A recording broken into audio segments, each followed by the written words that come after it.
যেই পোলার সামনে হ্যাকার আসতে ভয় পায় সে নাকি একটা মেয়ের সাথে 1 vs 1 হাইরা গেল। হ্যাঁ, আমি বলতেছিলাম আমাদেরই সবার প্রেমিক পুরুষ টুইন্স ভাইয়ের কথা। যেহেতু কাস্টমে হাইরা গেছে তার মানে তোমরা সকলেই ধইরা নাও এটা মনে হয় ওই মেয়ের প্রতি টুইন্স ভাইয়ের ভালোবাসা। 1v1 करोगे आप मेरे साथ?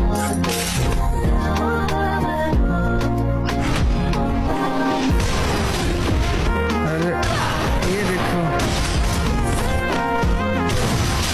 अरे तो अभी मार ही नहीं पाओगे। ये देखो अरे